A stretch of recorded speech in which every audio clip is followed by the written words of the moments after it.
Hello friends, मैं हूं आपके सामने गौरव मिगलानी। हम पढ़ रहे हैं 11th क्लास की बिजनेस स्टडीज। हमारा जो चैप्टर कंटिन्यू चल रहा है वो है private sector and public sector. इस चैप्टर का हमारा ये वीडियो नंबर 6 है। पीछे वाली वीडियो में हमने डिस्कस किया था डिपार्टमेंटल अंडरटेकिंग्स, उसका मीनिंग क्या है, मेरिट्स, लिमिटेशंस, उसकी यूटिलिटी।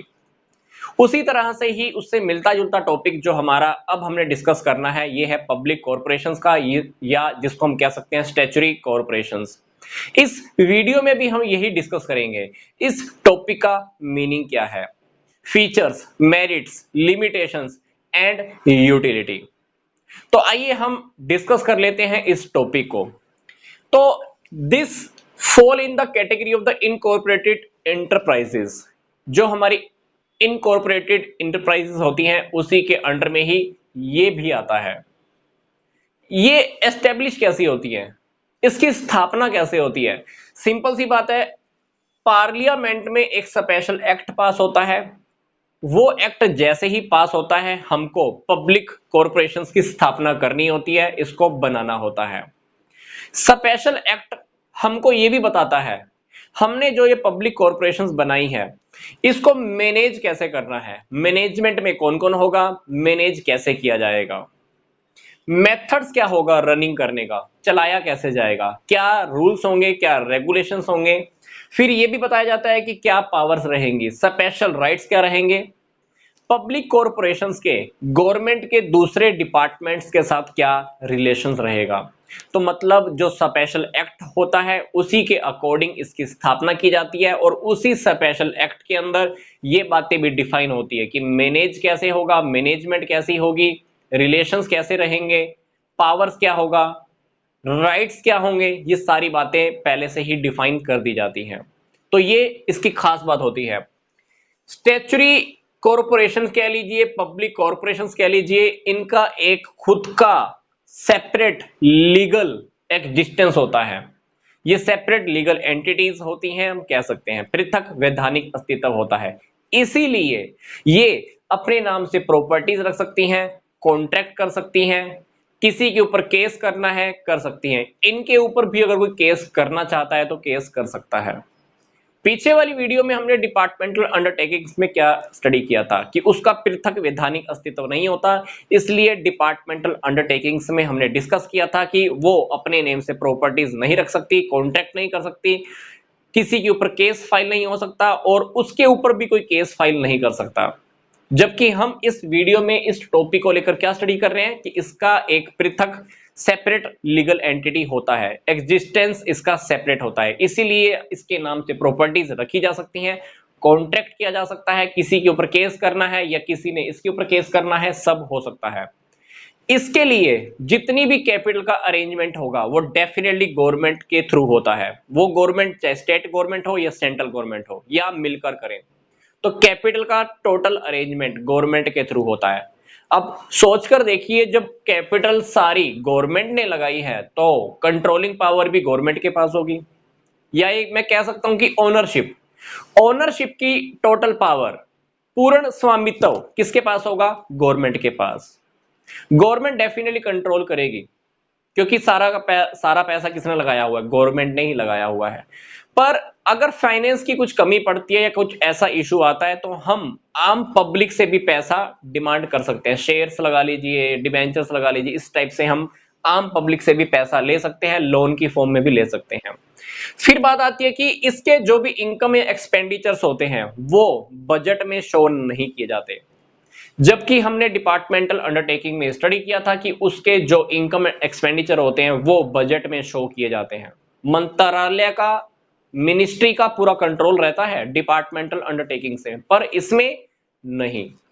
इसमें हम जितने भी इनकम होगी, एक्सपेंडिचर्स होंगे, वो बजट में पहले से शो नहीं किए जाते हैं।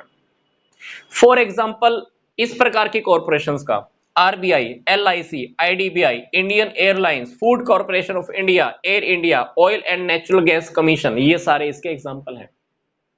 अब हम डिस्कस कर लेते हैं इसके फीचर्स। अगर ये टॉपिक अगर आपने ध्यान से स्टडी कर लिया है तो फीचर्स बहुत इजी हैं। यहां के टॉपिक्स में से अगर देखें तो काफी सारे फीचर निकल कर आ रहे हैं। पहला फीचर तो क्या था, देखो, इनकॉर्पोरेटेड इंटरप्राइजेस के अंडर में आती है। स्पेशल एक्ट पास होता है, कैपिटल का अरेंजमेंट गवर्नमेंट के थ्रू होता है, सेपरेट लीगल एंटिटी होती है, इनकम एक्सपेंडिचर बजट में शो नहीं होते, पब्लिक से हम लोन ले सकते हैं। ये सारे फीचर्स ही तो हैं, पर फिर भी हमने जो इसके स्पेसिफिक फीचर्स डिजाइन किए हैं उसको भी स्टडी कर लेते हैं। पहला फीचर है इसका फॉर्मेशन। फॉर्मेशन हमने अभी स्टडी की कि इसकी जो स्थापना होती है वो स्पेशल एक्ट से होती है। स्पेशल एक्ट पार्लियामेंट में पास होता है तो पब्लिक कॉर्पोरेशंस की स्थापना कर दी जाती है।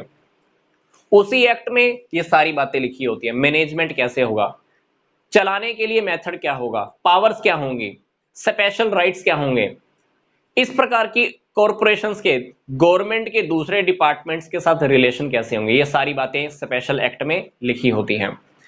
फीचर नंबर 2 ओनरशिप का है। ओनरशिप डेफिनेटली सरकार की होती है क्योंकि सारा फाइनेंस कहां से आ रहा है, गवर्नमेंट से आ रहा है। स्टेट गवर्नमेंट, सेंट्रल गवर्नमेंट या दोनों मिलकर भी लगा सकते हैं। तीसरी बात है मैनेजमेंट। मैनेजमेंट जो भी नॉमिनेटेड होती है वो डायरेक्टर्स पहले गवर्नमेंट फिक्स करती है।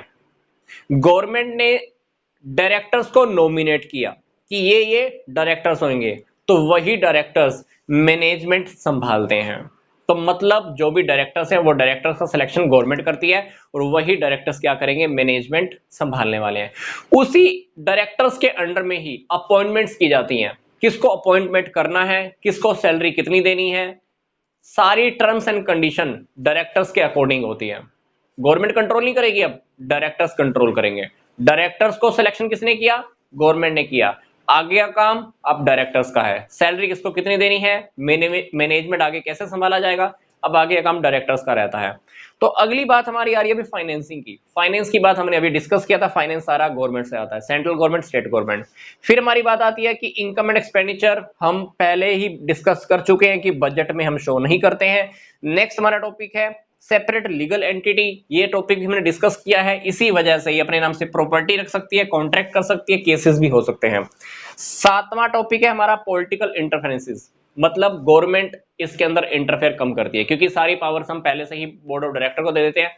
भाई तुम देखो तुमने भी क्या डिसाइड करना है, पीछे की जो प्लानिंग होती है उनको बता दी जाती है, उसी के अकॉर्डिंग वो लोग आगे काम करते रहते हैं। तो गवर्नमेंट इंटरफेयर कम करती है, जबकि डिपार्टमेंटल अंडरटेकिंग जो हमने पीछे वाला टॉपिक डिस्कस किया था, गवर्नमेंट पूरा 100% इंटरफेयर करके रखती है। पर इसके अंदर थोड़ी छूट होती है, भाई तुम अपने हिसाब से मैनेज करके चलो, हमको प्रॉफिट भी दिखाना है, पब्लिक की भलाई भी करनी है, बहुत कुछ होता है। आठवां हमारा जो फीचर है वो है अपॉइंटमेंट्स एंड सैलरीज। ये बातें मैंने आपको अभी बताई थी कि डायरेक्टर्स ही अपॉइंटमेंट्स का काम करेंगे। इस प्रकार की कॉर्पोरेशंस के अंदर हमको जिन जिन लोगों की जरूरत होती है उनकी अपॉइंटमेंट का काम डेफिनेटली डायरेक्टर्स के हाथ में होता है। सैलरीज उनको कितनी जाएगी, कितनी दी जाएगी, क्या टर्म्स रहेंगी, क्या कंडीशंस रहेंगी, नियम शर्तें क्या होगा, ये सारा डायरेक्टर्स के हाथों में होता है। तो नेक्स्ट वीडियो में हम डिस्कस करेंगे कि पब्लिक कॉर्पोरेशंस के क्या मेरिट्स हैं, क्या लिमिटेशंस है और क्या यूटिलिटी है। मिलते हैं अब हम नेक्स्ट वीडियो में। यहां तक का वीडियो देखने के लिए आपका धन्यवाद।